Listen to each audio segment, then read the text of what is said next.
అక్షయ్ వాళ్ళ అమ్మని తీసుకొని కోర్టుకు వస్తూ ఉంటాడు. ఇంతలో అవని వాళ్ళ మావయ్యని తీసుకొని కోర్టుకు వస్తూ ఉంటుంది. అది చూడగానే అక్కడ ఉన్న పల్లవి అయితే చాలా కోపంగా అవని వైపు అలా చూస్తూ ఉండిపోతుంది.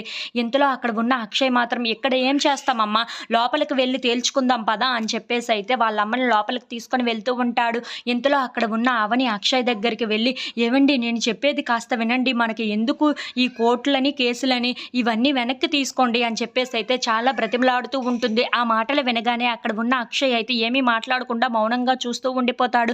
ఇంతలో అక్కడ ఉన్న అవని మాత్రం "మన బిడ్డ భవిష్యత్తు కోసమైనా ఆలోచించి మీరు ఈ కేసుని వెనక్కి తీసుకోండి. మన పరువు మర్యాదల కోసం ఆలోచించండి కాస్త" అని చెప్పేసి అయితే బ్రతిమలాడుతూ ఉంటుంది. ఆ మాటలు వినగానే అక్కడ ఉన్న అక్షయ్ మాత్రం ఏమీ మాట్లాడకుండా మౌనంగా అలా చూస్తూ ఉండిపోతాడు. "నువ్వు ఎన్ని చెప్పినా ఏం చేసినా సరే వెనక్కి తగ్గేదే లేదు" అని చెప్పేసి అయితే అంటూ ఉంటాడు. ఇంతలో అక్కడ ఉన్న అవని అక్షయ్ కాలు మీద పడి మరీ బ్రతిమలాడుతూ ఉంటుంది. "కాస్త మన బిడ్డ కోసమైనా ఆలోచించి, తన భవిష్యత్తు కోసం ఆలోచించి ఒక నిర్ణయానికి రండి. ఎందుకండి మన పరువు తీయడానికి ఇదంతా చేయడం వేస్ట్ కదా" అని చెప్పేసి అయితే అంటూ ఉంటుంది. "మన ఇంటి పరువు మొత్తం మీరు బయటన పెట్టేస్తున్నారు. కాస్త ఆలోచించండి" అని చెప్పేసి అయితే అంటూ ఉంటుంది. ఆ మాటలు వినగానే అక్కడ ఉన్న అక్షయ్ మాత్రం చాలా కోపంగా "నీకు ఒక్కసారి చెప్తే అర్థం కాదా? నేను వెనక్కి తగ్గను అని అర్థమైంది కదా! మళ్ళీ మళ్ళీ ఎందుకు అడుగుతున్నావు? ఏం తేల్చుకోవాల్సి వచ్చినా కోర్టులోనే తేల్చుకుందాం పద" అని చెప్పేసి అయితే అంటూ ఉంటాడు. ఇంతలో అక్కడ ఉన్న అవని అక్షయ్ ఎంతకీ వినకపోవటంతో వాళ్ళ అత్తయ్య దగ్గరికి వెళ్ళి "అత్తయ్య, మీ కాలు పట్టుకుంటాను.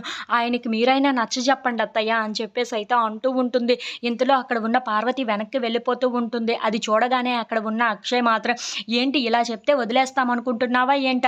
పద లోపలికి" అని చెప్పేసి అయితే అంటూ ఉంటాడు. ఇంతలో అక్కడ ఉన్న అవని మాత్రం "ఏవండి, మీకు నేను ఇష్టం లేకపోయినా సరే మీరంటే నాకు చాలా ఇష్టం. మీరు నన్ను వద్దనుకున్నా సరే నాకు మీరు కావాలండి" అని చెప్పేసి అయితే అంటూ ఉంటుంది. ఆ మాటలు వినగానే అక్కడ ఉన్న అక్షయ్ మాత్రం "ఏంటి ఇక్కడికి వచ్చి నాటకాలు ఆడుతున్నావా నాటకాలు? ఆ నాటకాలు ఏవో కోర్టులో ఆడుకుందువు గాని పద" అని చెప్పేసి అయితే అంటూ ఉంటాడు. ఆ మాటలు వినగానే అక్కడ ఉన్న అవని అయితే ఒక్కసారిగా షాక్